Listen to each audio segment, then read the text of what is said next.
Welcome along to Betting Weekly Extra Time, European edition. You're with Dan Roebuck alongside me for another season. Two of the very best continental cappers around, prepared, I hope, to steer us through the choppy waters of European soccer. Steve Wyss and James Eastham are with me. Steve, are we set to go again? How do you approach your futures plays at this time of year? Well, good day to you both and good day to everyone watching. I've been really excited today, actually. Real spring in my step. Looking forward to this show, previewing the four leagues. And, in terms of futures, I was thinking about this the last few days, and I think there's three ways you can go about it. I think you can either not bet on futures at all. A lot of people don't. Fair enough. And I think then you've got to approach it with two other ways, because a lot depends on your actual betting bank balance, for want of a better word, your staking system, because there's certain bets that I think if you're going to be heavily involved with futures, you might need to be willing to stake quite a significant chunk on, because there's some fantastic value out there, but not necessarily at big odds. So you've also got to think about tying your money up for 9 months, and you've got to be ready and willing to do that. So if you want to get involved with some of the shorter prices, you've got to be willing to stake plenty. The other approach, of course, and I've kind of mixed this up with both, is to take a few pot shots at some big prices. You're not breaking the bank there, and you can find some really big value over the course of a season. But whatever you're willing to do, this is just not just soccer futures, but any sport, you've got to be willing to tie your money up sometimes for quite a long period of time. So if you're comfortable doing that, great. If you're not, then just go a bit easier. Yeah, lots of different angles of attack.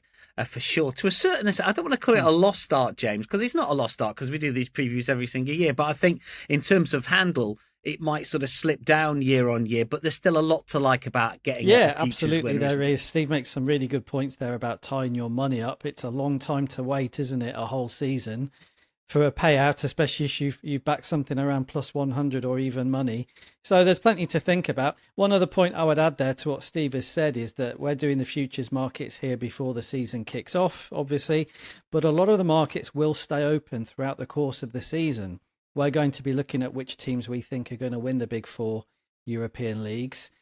Worth remembering as we go through the prices and we talk through the options that those markets to decide who's going to win the leagues, they're going to be there for the next 9 months. They're going to change weekly as teams win and lose matches. So it's sort of a line in the sand show where we set the stall out for the start of the new season. And then you may want to bet now, or you may want to monitor the prices and compare back and see where they are. So there's plenty to take into account. It's not just all about betting on the outright futures markets before the season begins. Yeah, you can go week to week as we talk about throughout these shows. Look, this is a preview show, though. So under the spotlight, we're going to be talking futures markets for the title, top four, top scorer, relegation, and so on. We've got the main four leagues in Europe covered for you: Spain, Italy, France, and Germany. We're going to kick off with La Liga. Now, in the last 6 seasons, the preseason futures favourite has won the title only once. That was Real Madrid in the 23-24 campaign. Barcelona were plus 350 last season and won. They won the title by 4 points over the course of the second half of the season. They were by much the better team as well. 9 points more than Real Madrid. So it begs the question here, James, why are Real Madrid minus 125 and why are Barcelona second favourites at plus 110? What do you think of the outrights? Yeah, I don't know, Dan. I think these prices are the wrong way around, personally. I was surprised to see that Real Madrid are favourites at minus 125. I was surprised to see Barcelona are the outsiders of 2 at plus 110. Obviously not a lot in it, but I think if you look back at how the two teams played last season, Barcelona were the better side. They proved that over the league season. They maybe only won it by 4 points in the end from Real Madrid, but I think they were the better team and got to the Champions League semi-finals. And Real Madrid, although they did pretty well in some respects at the Club World Cup, they were badly beaten when they came up against a really good Paris Saint-Germain side. So going into the new season, I don't know why Real Madrid are more fancied by the market makers than Barcelona. I would have these two the other way round at the moment. Maybe the change of manager at Real Madrid will be a positive in the end with Xabi Alonso coming in. Maybe he's going to get more of what they were lacking from these players than Carlo Ancelotti managed to get. Better work out of possession and better work rate off the ball. We'll have to wait and see. But yeah, right now, looking at the prices, Dan, I would definitely favour Barcelona at the moment, given that they're the underdogs of 2. And my strategy, actually, not just now, but for the season, would be to try to back both of these 2 teams at odds against. If you look back to last season, the evidence is that they are both likely to be odds against at some stage. I think these are the only 2 sides that can win La Liga title. I think it is a 2-horse race. I don't see anybody else coming out from the pack to win it. So if you can back Barcelona and Real Madrid at odds against at some stage in the season, then in my opinion, you are going to end up with a profit because one of them will cash for you. So you may not like the plus 110 on Barcelona right now. You may want to wait for a bigger plus money price on Barcelona. There's obviously a risk involved in that because you're then having to wait and see if they do eventually end up a bigger price. But that's how I see it, and that's how I would play it. I think as a strategy, in what I see as a 2-horse race, I'd be trying to back both of the big 2 at some stage at plus money. Real Madrid have bought, as they always do, Steve, as we know, Trent Alexander-Arnold. Howson's come in from Bournemouth. Mascherano from River. Xavi Alonso, as James was pointing out, is going to be an upgrade. I think everyone realises that. Barcelona have bought in a better keeper in Garcia from Espanyol. How do you assess the top 2 in Spain? You make a really good point. I think that the recent favourites for the La Liga title haven't actually won it. Often the team that has previously won the title the year before is the favourite, and this league has flip-flopped a bit. Like if Real Madrid have won the league, Barca are desperate to win it back next year and vice versa. So if I had to pick one of the 2 teams, I would go with Real Madrid, but I don't think it's just a 2-horse race. I really think Atletico Madrid have to be considered here. They have won 2 of the last 12 titles. They tend to win a title once every, 6-7 years. I wouldn't back either Real Madrid or Barcelona in this market. If I had to have a bet on the title winner, I'd go Atletico Madrid at plus 800 myself. I think there's a few. Real Madrid first season for Xabi Alonso. We know he's a fantastic manager. It might take a bit of a year to sort out his systems and things, though. And Barcelona, there's a sort of, not a consensus, but an opinion out there that everything went right for them last season. Absolutely everything went right, apart from in the Champions League semi-final. And I think people are waiting for things to go wrong at Barcelona. But I do think there's a little bit of question marks about the top 2 in the market. And that's why I think it's not necessarily a 2-horse race. It's interesting with Atleti, Steve, isn't it? Because they bought big last season. I bet them last season at double figures, but they've bought big again this summer as well. You know, they are not being shy in the transfer market. We know that Diego Simeone can win titles with Atleti. I mean, they're a little bit short of this time around. I mean, betting without, they are minus 275. Is that like stealing money, finding money in the street for you? Yeah, I think it's got to be a bet, a big bet as well. Minus 275 without the big 2 in the market. Add this to, of course, pre-season parlays, big popular bet, aren't they? I think this is an absolute lock. I just don't see anyone else getting near them. I do rate Athletic Bilbao, but they've got a bridge, how many points gap? About 6 points gap, and I think it's a 8 or 9 points gap on the expected points as well. So I don't really see that. I really like the top 3 signings they've made. Baena has been Rolls-Royce, hasn't he? For, proper creative. Hanchko, final. I think he's a brilliant centre-back. I don't know why he's been in the Dutch league for so long. And Cardoso from Real Betis is highly rated. I think only 25 million they spent on him. It's a loaded squad. And sometimes almost too loaded, actually. A bit too much rotation goes on. They need to... The big difference for Atletico compared to the top 2 is they don't score as many goals normally. So they could do with just increasing the goal tally. Baena should help in that regard. And then defensively, you know, that there's always a clean sheet if Simeone wants it. So you betted on last season, Dan. I think you got to bet on them again. If you bet on last season, you've got to take them again this year. I probably will do. It's just that, you know, they were bigger last time around, and I've got my fingers burnt. But it's one of those bets that, as you say, you should have. If you can't just bet an 8 to 1 shot, 10 to 1 shot once. If the same sort of rules apply 12 months on, you do it again. Sometimes you're waiting a long time for your money. That's the problem. But the betting without, minus 275. I know it sounds short. That is, add that to all your pre-season parlays. I'm going to have a sizable chunk on that on its own, because it's like I know you got to tie your money up for 9 months, but what 35% interest on that over time. I just don't see how that loses. I really don't. Just briefly, obviously, we're looking at 3 teams there that will almost certainly finish in the top 4. Of the rest, James, any sort of interest in? Athletic Club's been talked about here, plus 165 to finish in the top 4. They are in the Champions League this season, so they've got a little bit more on in that sense, but they're not sort of obsessing about the Europa League as they were last year when the final was in San Mamés. All the narrative was about playing the final in their home stadium. They didn't manage to make it to the final. So although they're in the Champions League this season, which is a bigger competition, the pressure in a weird way might be off a little bit in Europe. Do you see them best of the rest, top 4, Villarreal plus 200, Real Betis? Yeah, it's funny, isn't it? Because we were all talking about that and the fact they might be in a final in their home stadium for months before they didn't get there in the end. So it's going to be an interesting one to see how they handle it. There's not a lot I like in these other markets, I must admit. I think if you look at the outright title market, there's a massive drop-off from the top 3 to everybody else. I think Athletic Club are 4th favourites in the title race at 50-1, which is just showing you the drop-off and the difference in quality between those top 3 and everybody else. And I think when you then look at the top 4 market, it sort of squeezes up together again, doesn't it? Where there's not a great deal to pick between teams who are sort of favoured as 4th, 5th and 6th in the league pecking order. So there's nothing here for me. It's one of those where I would rather wait and see how these teams are playing in the first 6 or 7 weeks, really. Quite a few question marks against the sides. How are they going to adapt to a new season? How strong actually are they compared to how strong they look on paper? Sometimes with the teams who are just behind the title favourites, you can have a quite clear idea before the season kicks off of what you think of them. This, for me, is not one of those situations. So I'm really focused on the title race at the moment. And then, like I say, first 6 or 7 match days, we'll sort of see how it's all panning out for the rest of them. Steve, I know you've got a pick relegation market. Do you want anything else to say when it comes to sort of top 4 or anything like that, top 6 with these teams towards the top of the La Liga? I do like Athletic Bilbao for 4th, but just a word of warning here, and this is not just La Liga. The new UEFA coefficient rules, there'll be 2 leagues where the top 5 get in the Champions League. So you might be on a team to finish in the top 4, but 5th place is perfectly good for them.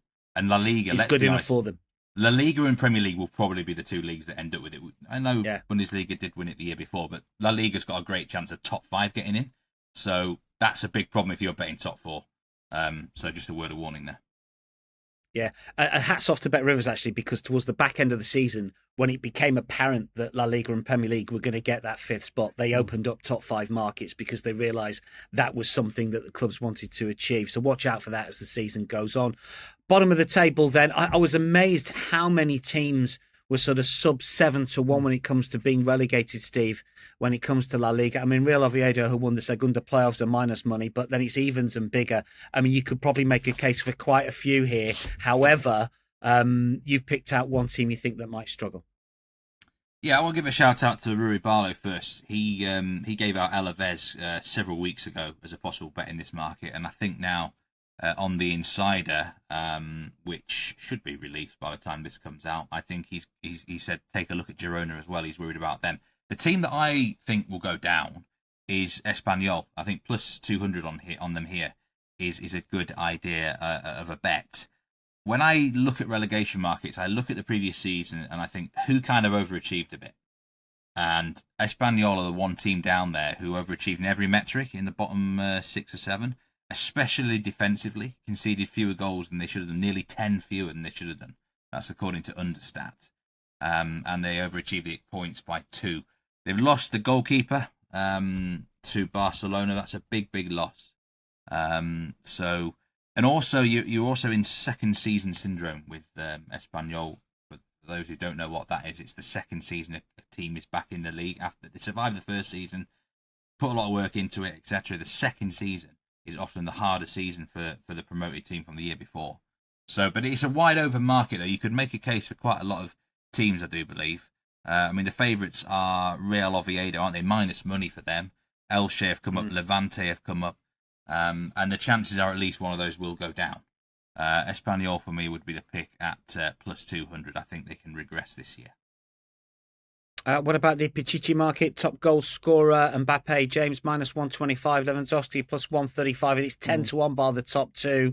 Mbappe, of course, won it last year. I think you sort of tipped him when he was plus money, sort of three parts of the way through the season. Are you going? Yeah, in I think again Mbappe is actually a pretty good price at minus money. -125, I think, is very tempting. It would be a lean for me rather than a pick. I don't really like backing players in a season-long market when they're minus money, given that one injury can put you out of the race completely. There's obviously a bigger risk to that than there is to certain other markets. But I actually think he wasn't given enough credit, Mbappe, for how good he was in his first season in Spain to get 31 goals in the league for a team that didn't win the league, where he was kind of not only getting used to his own teammates, but sort of still learning that position he's now playing in pretty much full time as a centre forward. So I thought he did really well.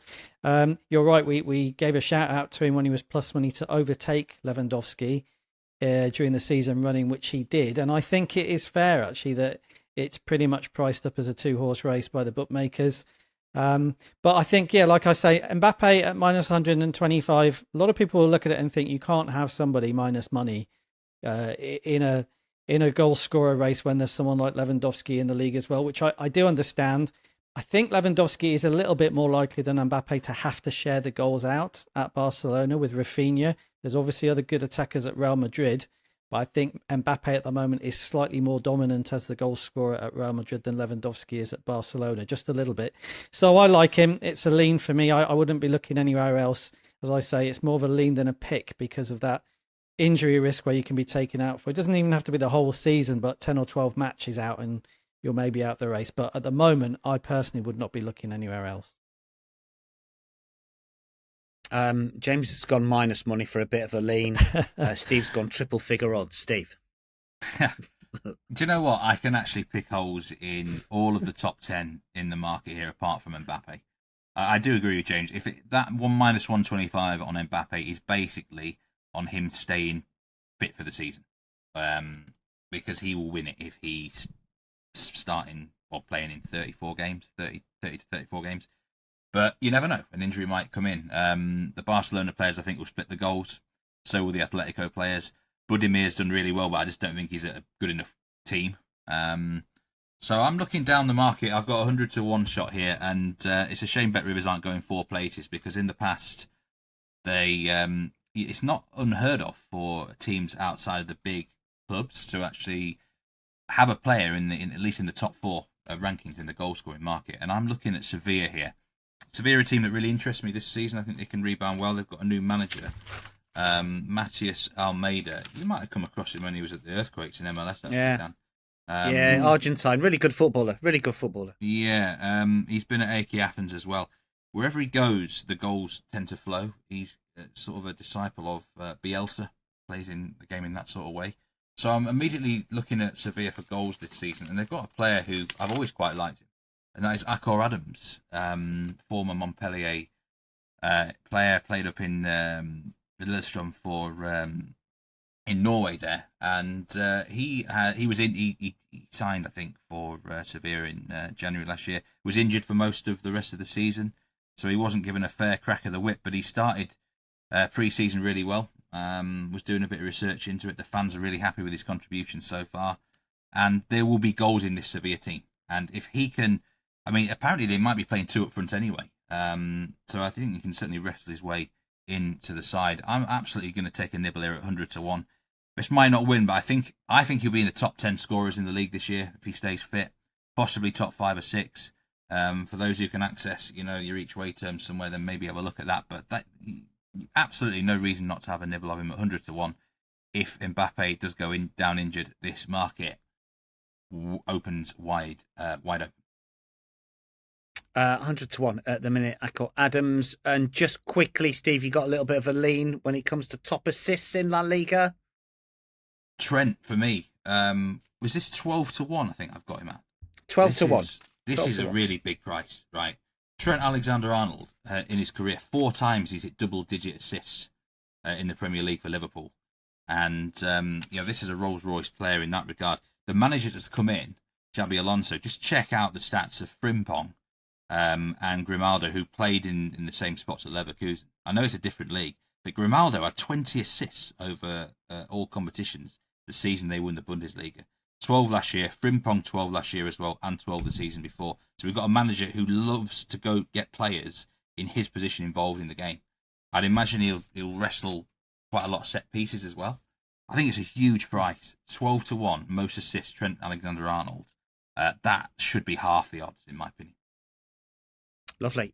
Spanish League gets underway 15th of August. Now, moving on, we've had 4 different Scudetto winners over the last 6 years, and in 3 of the last 4 seasons, we've had 8-1, 16-1, 20-1 winners, not to mention 25-1 and 50-1 runners-up, and 66 and 250-1 third place finishers in the last decade. That's how Serie A rolls these days after years and years and years of Juve winning at minus money. Not anymore. Napoli were 8-1 last season. Inter went off minus money this time around. Antonio Conte's side are plus 185 market leaders. But unlike last season, they have got the rigors of Champions League football to contend with. I looked at some of the understat detail, and Napoli are only third on expected points. My headline here for my notes were Napoli opposable surely. And then James texted me back. Well, he gave me a few of his notes and says, look, Napoli looks favourites, fair to me. James, what do you think then? Well, this is the most open of the big European leagues. That's no question about that. We've seen it, as you've said, Dan, in recent seasons, and I think it's exactly the same this season as well. It's very hard at this stage, I think, to say with super confidence who's going to win it. But yeah, I think at the moment, looking at the transfer business that's been done, looking at momentum from last season, I think it's fair that Napoli are title favourites. I wouldn't back them personally at plus 185. And I wouldn't be surprised if they're bigger than plus 185 at some stage in the season as well. I think we will see a lot of price movement at the top of the market over the next 9 or 10 months, as we did last season. So holding back from any tips or bets or picks on the outright market, but I think at the moment as defending champions, it's a fair price. My headline view really on Serie A is that there is a team to oppose here for me, and it's Inter, who are second favourites at plus 250. I think there are more reasons to be opposing Inter than to be siding with Inter in Serie A this season. Top of which is how they finished last season. They dropped away in the title race, having led for a long time. They then suffered that historically heavy defeat in the Champions League final, and they were pretty poor at the Club World Cup as well. I think psychologically that's an awful lot to contend with, and it's not something that I think should be underestimated. These are human beings as well as players, and I think to pick yourself up from the sort of disappointments they had last year in the Coppa Italia as well, we should say, it is a tough thing to do. And to come back from all of that and to win the title with a team that is arguably a little bit past its best, with arguably a downgrading manager. That sounds slightly disrespectful, but it's not meant to be. I think there's still question marks against Christian Kivu because it's a big job for him and he's early in his managerial career. There's a lot of reasons to not be backing Inter for me at the moment. So I think plus 250 on Inter in the outright market is something that I would avoid.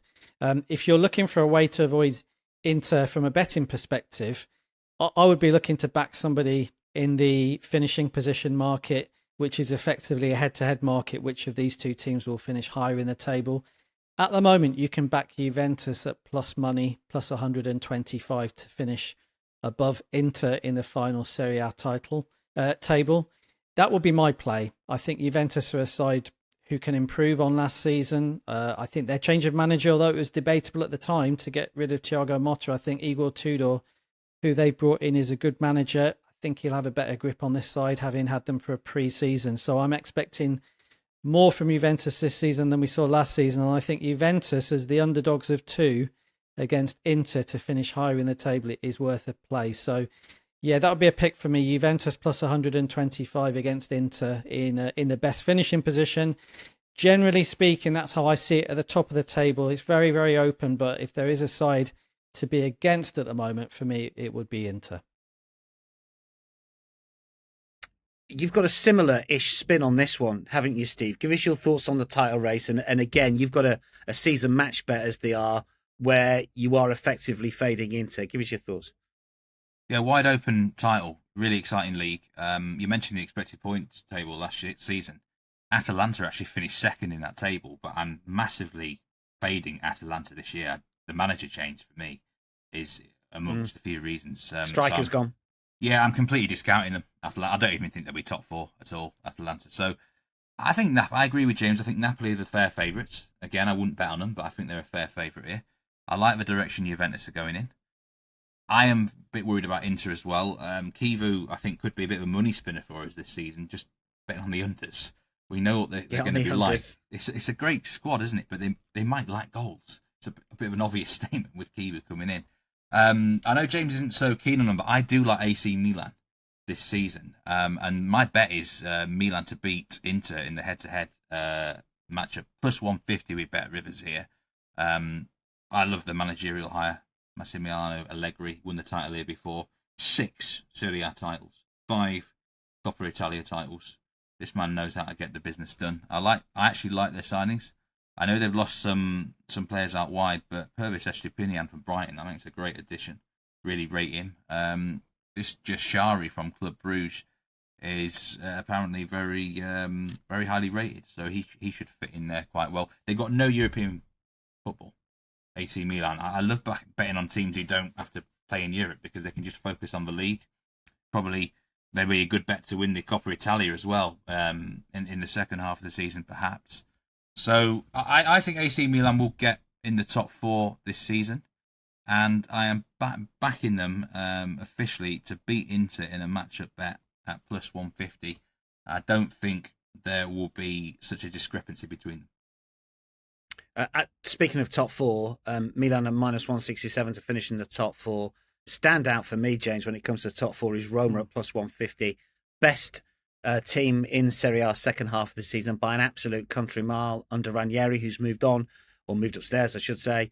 Gasperini's coming. If there's one coach who you think, well, it's going to be perfect to just continue that on, it's going to be him. He deserves another shot at a big club, having done so well from Atalanta. What's your sort of top 4, sort of top 6 ruminations? Yeah, I think the top 4 and top 6 markets in Serie A are fascinating because you do have a fairly open field, I think, behind what you could call the big 3 that we've mentioned there at the top of the market, which is Napoli and Juventus.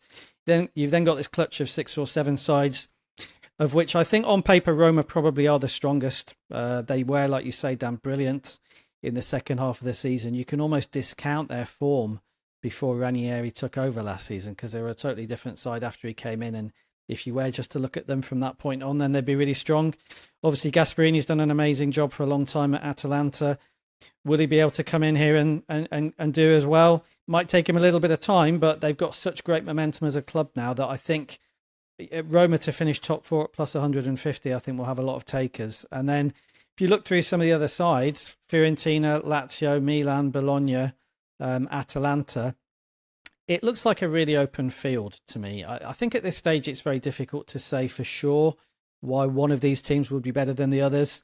I quite like Fiorentina in the top 6 market for the simple reason that they finished 6th last season. They don't, at the moment, to me, look any weaker than last season, and they're plus 200 to just hold their position and finish in the top 6 again. So that caught my eye if I'm looking at it just on the basis of price.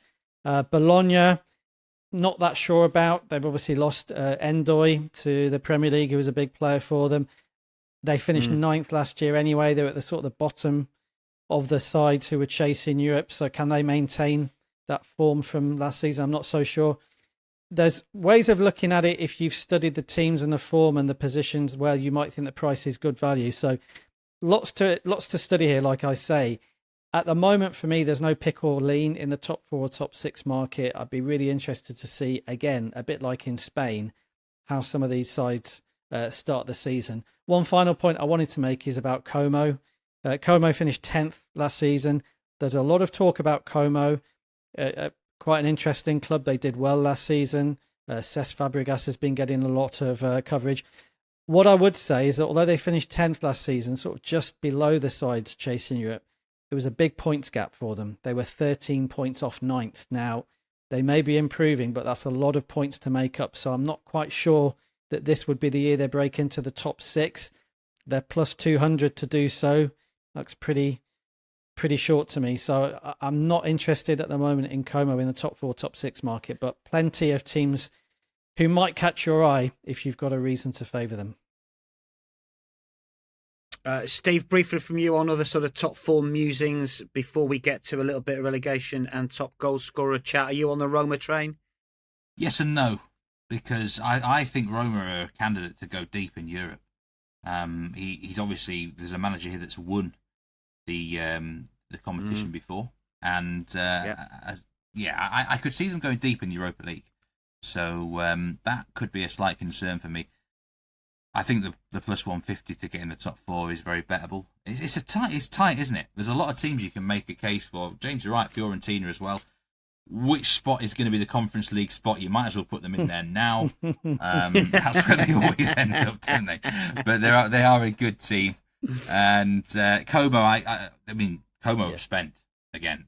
This is obviously a well-backed club, but to break into the top six is a lot. Como look sort of the team that will be maybe 8th, 9th this season for me.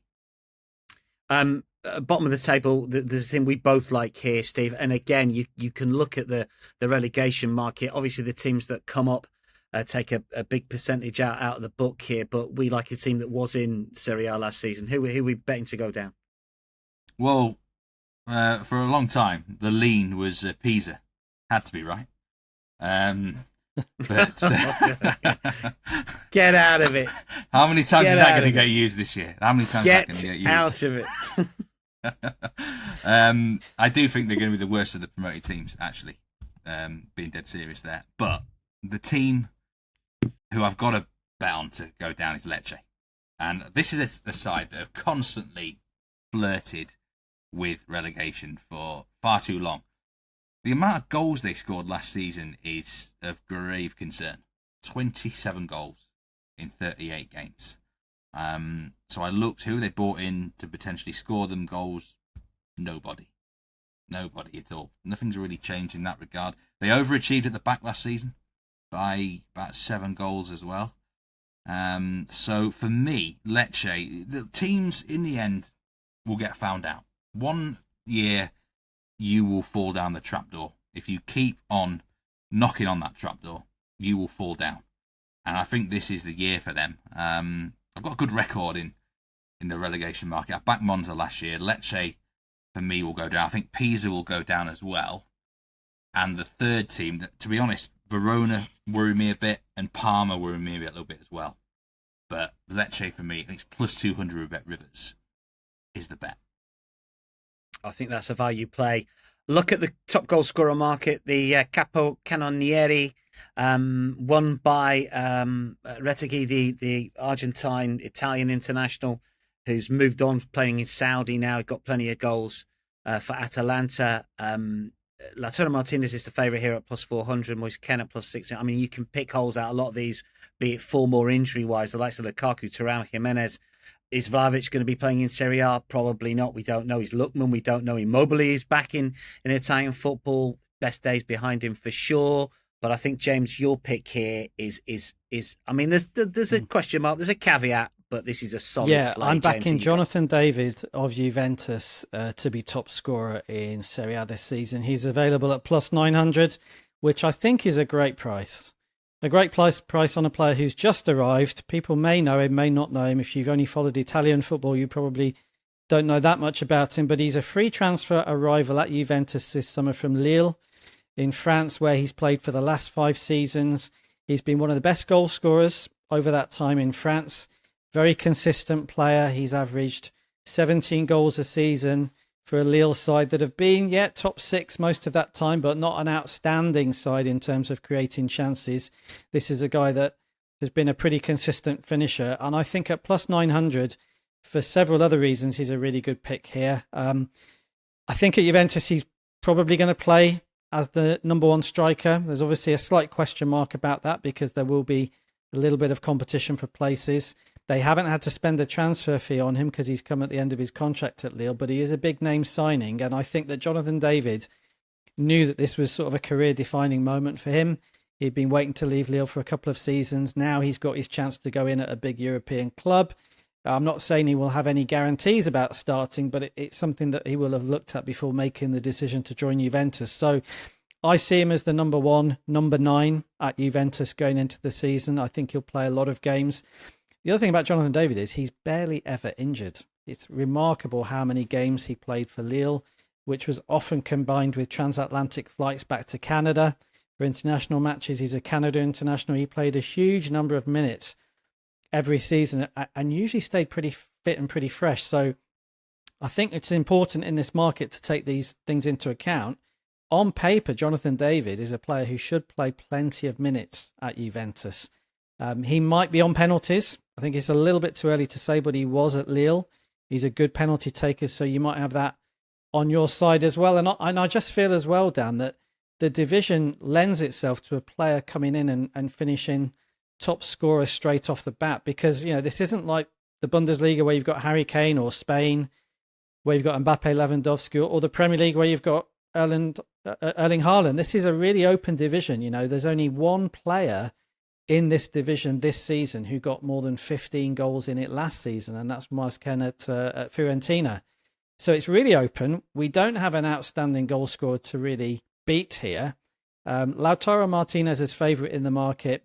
Yep, it makes sense. He's a good goal scorer. He might have to split the goals a little bit with Marcus Thuram at Inter.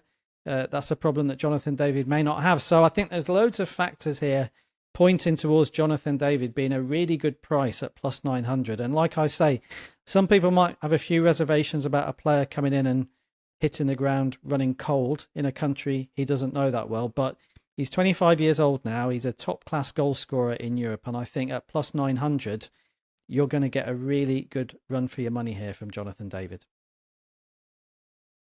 Yeah, it certainly gets my vote, no doubt about that. Steve, I would imagine he's probably on your shortlist, but I know you've got another player that you want to talk about as well. Yeah, to be honest, I think that's one of the best picks of the whole show. David, yeah, defo. 900. Yeah. We've got the manager as well, has a history of getting a striker or an attacker at least 15 goals a season. He can get 20 plus here, David, and he's a great fitness record. I'm actually going to take a nibble on someone who rarely is fit. So this is a dangerous bet. Sell it. But I have to say, if Evan Ferguson at 22-1 was to be the top scorer, I would kick myself for not getting involved, because I think this player, there was talk of him eventually becoming a 200 million striker. Yeah. One day he still might. We know he's had knee injuries, but I think he's now, 20 years old. And this could be the year. This is a great loan signing for Roma for the whole season. Option to buy him for 40 million reportedly. And if he can just get going, the striker himself has said he's targeting 20 goals. I like that. If he can just stay fit, he can eat Serie A out for breakfast. He really can. Powerful, technical. He's got the ability. And they've got the manager now as well. Gasperini. Look at the history that he's done with Lookman. Retegui scored 25 goals last season. So everything's in place. They got Dobbik there for competition as well. But he sometimes plays two up front. So I've got to have a nibble here of Evan Ferguson 22-1 with Bet Rivers. Because if things go well for him, he can absolutely bully Serie A. Now, if you like what you hear on our shows, make sure you sign up to our newsletter, get exclusive tips and the free Insider magazine. Sign up for free at bettingweeklystudios.com. Let's get to Ligue 1, shall we? I should just let you two talk for the next sort of 8-10 minutes or so here. Paris Saint-Germain minus 835.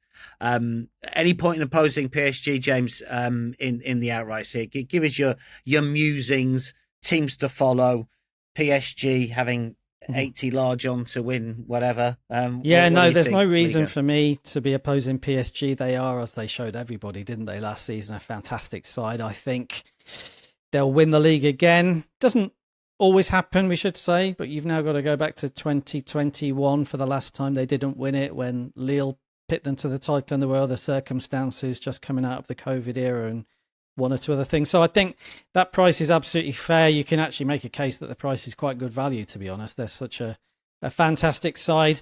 And I think one factor to take into account with this PSG and this manager, Luis Enrique, is they will go all out to win every single trophy that they play for. There'll be no question of them easing off. We sort of tested the water a little bit with PSG last season. Are they going to switch off in the league as the Champions League becomes more important? And the answer was they didn't. They continue to play really well and won the French Cup as well. So I think they're the clear favourites. I think that the market has got it right by having two teams just behind them in Monaco and Marseille, and then a bit of a gap to the rest. I do think we have a clear second and third in France in those two. I think they're the wrong way round.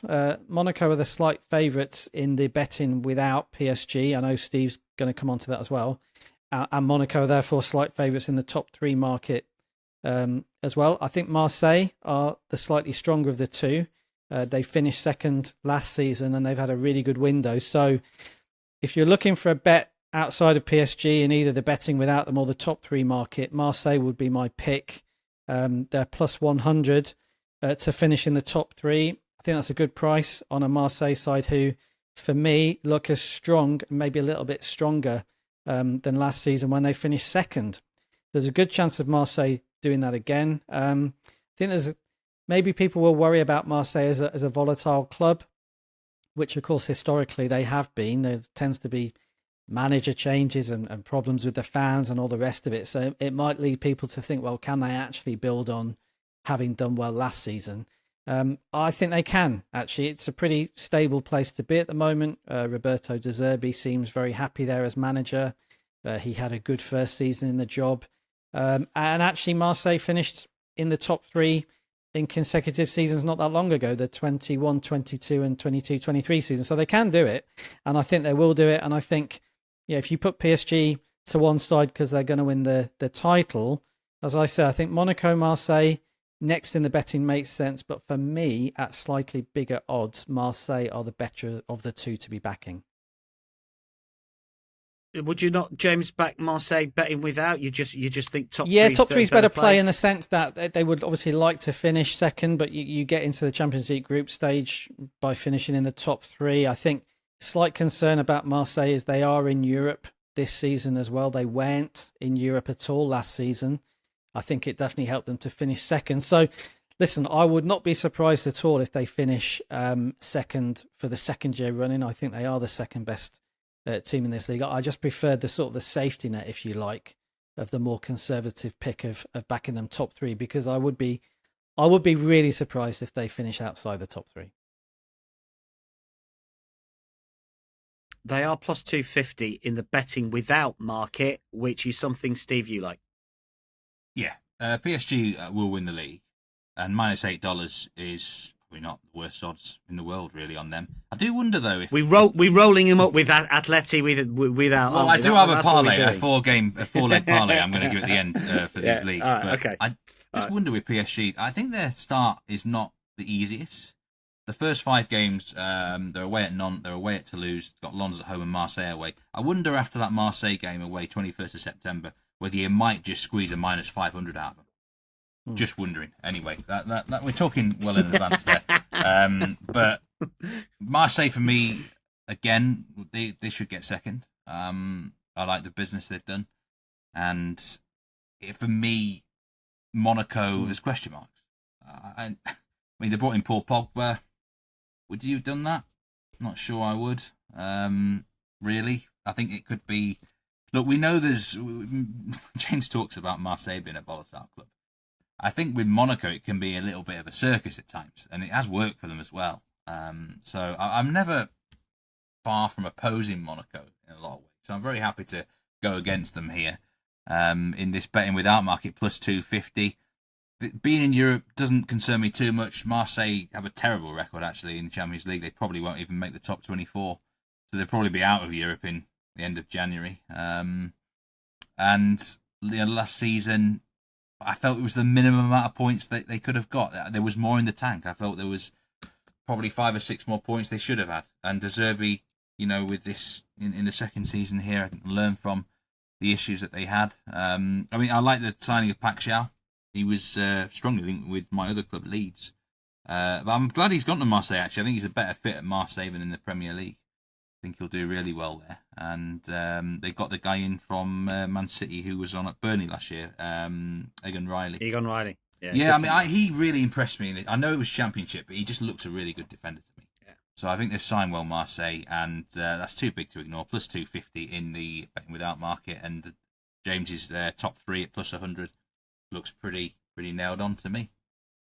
You've copied each other. You've done a Jack Wright and Nigel Seeley here, who pretty much went for every single the same on the Premier League preview show. But when it comes to two teams that you think might surprise, when it comes to sort of top three, you've both gone for the same team. So just James, you can go first. Give us briefly the angle. Yeah, on the my two reading of like. the top half of the table in France, Dan, is, as I say, PSG are obviously the favourites. Then you have Monaco and Marseille next. And then there's 6 teams who, for me, are all, at the moment, about the same level as each other. So you've got Lille, Lyon, Lens, Nice, Strasbourg and Rennes, who should complete the top half of the table. And any one of those teams for me could finish 4th. Any one of those teams for me could finish 9th. Now, if you look at the prices, it's not priced up that way.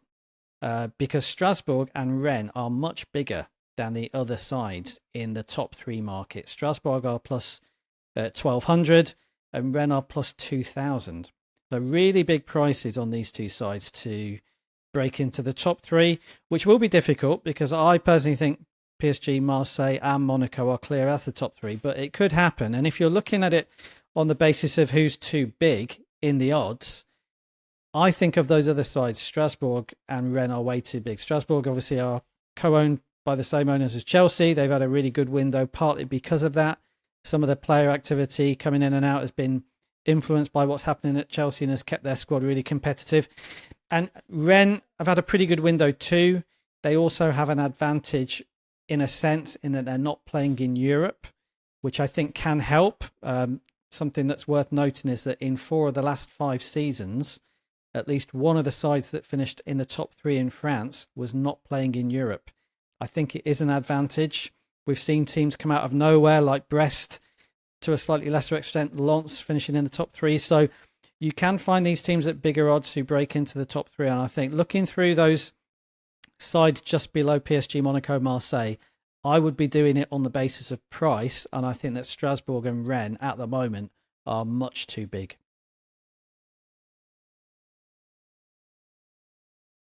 Steve, same 2 teams for you as we alluded to. What's your sort of positives about these 2? Yeah, it's just like countdown, isn't it? You need my workings out here. Yeah, we're there. Come on, Carol. But the thing is, I think a lot of the other teams are very opposable. Lyon, you couldn't possibly back them, could you? With the mess that they're in. Plus 350 for the top 3. Lille at plus 150. They've lost players for me, big players that are going to be hard to replace. Nice at plus 275. We know they're an ambitious club, but I mean, I don't mind Nice actually, to be fair to them. And Lens are nothing what they used to be. They've had to sell players over the last 12 months, which is a problem for me. Strasbourg are a very ambitious club, in my opinion. We know they've got those links to Chelsea. Very young squad. I mean, some of these loans that they brought in and some of the younger players, you know, I'm not that familiar with a couple of them, but look at Andre Santos last season. He's a young player of the season, wasn't he? So I just think the ceiling's quite high at Strasbourg potentially. So I'd want to get involved with them at 12-1. I think Strasbourg are a great bet to win the Conference League as well. I'm going to bet on them to win that. And then Rennes, 20-1. I'm really high on Rennes. I'm going to back them to win the Coupe de France as well at 50-1. There's no way they will not be 50-1 to win the Coupe de France in January. I tell you now, they could be half those odds. They're not in Europe. Massively underachieved last season. By far the most underachieving club. I mean, they were a bit on the metrics, but in general, way more. They should have done way more. The manager came in and did, I thought, a good job. Habib Bey, he kind of got them back to basics initially, but I think there's more in the tank. Some decent ins, a few outs as well. But we're basically looking for sort of the next Brest, aren't we? The year that Brest got into the Champions League, and it's possible. I wish this was a top 4 market, but top 3 at 20-1.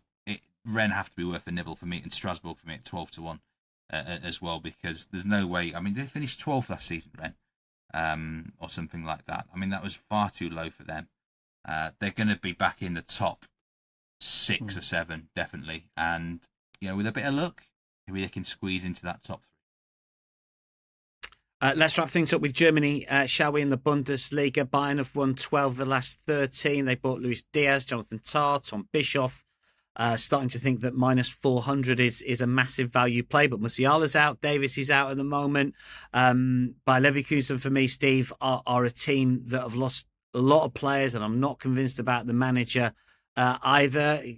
After that, we go Dortmund to win the league, but obviously we've got betting without Bayern as well. Give us your thoughts on the top end of the Germany market for us. Bayern deserve favourites, definitely. They should win it again. But after that, I'm not having Leverkusen as second favourites here at plus 600, Dortmund at plus 800. In the betting without market, Dortmund have to be a bet for me at plus 175. Just look how they ended last season. It was like a train, wasn't it? Got back in the top four. Kovacs did a brilliant job, and it was just sheerly in the first half of the campaign. The new manager wasn't experienced enough, wasn't good enough to deal with the situation there. So for me, Dortmund should finish second this season. I'm not surprised you have doubts about the new Bayer Leverkusen manager, Dan. You suffered enough at his the hands of Erik ten Hag. No, listen, a lot of Man United players have done quite well leaving the club, so maybe a manager can do well as well. But it's not just that, is it? Look at the players that have departed Leverkusen. Yeah. There's loads of ins and outs. I mean, that in itself is alarm bells. Actually getting the squad to settle. I think they'll be quite happy with finishing the top four again, to be honest with you, by Leverkusen, and maybe have a cup run in whatever. So for me, betting without, Dortmund at plus 175. Dortmund, Bayern will win it. Dortmund second. After that, I think there's a case for a few other teams. I wouldn't, what a Leverkusen in the top four minus 1,000. I couldn't go near that. Yeah, I know you've got another play for top four. I'll just get James's thoughts on the sort of title situation. I mean, Bayern, I think, will win. I'm with Steve. I really like Dortmund. I mean, Giras is still there at the minute. I mean, people have been obsessing about Šeško and one or two other strikers that have gone for big money, but this is a guy who joint top goal scorer in the Champions League and the World Club Championship. I mean, if he stays there, they've got a massive chance. What's your thoughts in terms of title race and the well, you look at the Bayern Munich price there, Dan, minus 400. I think there's a case for that to be a value pick, like you say. And I would not be surprised if their winning margin at the top of the Bundesliga is as big or bigger than PSG's at the top of Ligue 1. That's how much stronger, to me, they look than everybody else that they're facing this year. The way this season is falling in Germany for Bayern means it's very difficult to see how they don't win the title. The Leverkusen mini era of them being a top side looks to me to be over. I think if you lose that many good players in one summer and the manager's gone as well, unless you're an absolutely huge club who can replace them, then it's going to have a massively detrimental effect on your form week on week. I think, like Steve has said, it's very difficult to make a case at the moment for Bayer Leverkusen being clear as the second best side in the country. I think that's something that will change very quickly once we get underway. So Bayern Munich all the way for me. It's one of those prices which is obviously too short for a lot of people to want to take as a single, which I get. People will be looking at it as a parlay and put it in there because it's almost a guaranteed winner in a parlay. Yeah, Bayern Munich PSG double pays out at minus 250. I mean, it's very difficult to see Bayern Munich and PSG not winning their titles, isn't it? So that's how I see it at the top of the Bundesliga. I think this is as strong a title winner as any team in Europe right now, and I think the price is a little bit better than some of those other ones which are out there. This is it. I mean, a lot of people we're looking at big minus money favourites here and saying their value. Just because it's minus money doesn't mean to say it's not a value play. One more team to mention, one more market to mention. We danced around top four. Leipzig at minus 200. Eintracht Frankfurt plus 200. Freiburg, I think, are interesting at plus 400. Mainz plus 700. Gladbach at plus 800. Steve, one more lean pick play for us. Yeah, for me, it's got to be Eintracht Frankfurt for the top four here. They really well managed by Dino Top Moller. I really rate this manager. I've said before, it's more like Top Dollar, isn't it, than Top Moller. But for them to, they lost Marmouche last season, midway through it, and they still managed to get in the top four. They've lost Ekitike for big money this summer. This is a club that's proven before it can cope with losing big players. They brought in Jonathan Burkhardt from Mainz. Mentioned him a lot last season. 18 goals last season. Brilliant signing. I think I'm going to bet on him in the top scorer market, actually. Kane should win it, but you never know, do you? Might go down injured. I think Burkhardt's brilliant. I really like Hugo Larsson in midfield, Swedish midfielder. Brilliant young talent. And, there's lots of talent across the whole board, really, and they generally sign really well. I think I know they're in the Champions League now. That might actually help them, because they probably won't go as far in that as they would in Europa League. Freiburg are in Europa League, so let's see how they cope with that. RB Leipzig, of course, are an interesting case, not in Europe at all. So normally I'm all over teams like this, but I don't know. Things just haven't worked out there, have they? I'm not so sure about the manager hire. There's all sorts of transfer rumours. I mean, Sesko, I actually am not as high on him as some other pundits out there. I don't deny he's quite good, but I mean, that's a bit of a mess. And like I said, there's doubts even for me over Leverkusen long term. Mainz are going to drop well down. They're going to be in the Conference League. They've lost players. I don't see Mainz. They might not even be top 10. So Eintracht Frankfurt for me, and he's plus 200 with Bet Rivers to finish in the top 4. That's a really generous price. And I've got a season parlay. I've got one from each league. I'd encourage people to do this on Bet Rivers. Yes, Napoli top 4 in Serie A. Yeah. Atletico Madrid without Real Madrid and Barcelona. Marseille top 3 and Borussia Dortmund top 4, and that is plus 304. I think that's a really good season parlay. Yeah. Love that. A little season parlay. I thought you were going to go sort of like all the real short ones. You're going to go PSG to win, Bayern Munich to win, Atleti betting without. I don't know what that rolls up at. Best bets are the. You could do. You might be able to scramble something that's around about even money.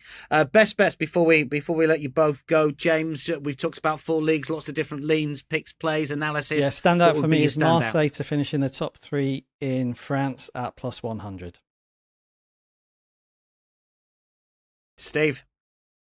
Trent most assists in La Liga, 12-1. Really big. Steve's gone big with the futures. This is the shape of things to come for him. He really has. Steve, James, thanks for your company. If you've got any futures plays, drop them in the comments. Always interesting to get the viewers' hot takes on the season ahead. Plenty more content to come. Of course, the first European show drops Friday the 15th. Good luck to everyone having a play on the futures, and indeed for the season ahead. We'll be with you along the way. We will see you next week. Goodbye from us all.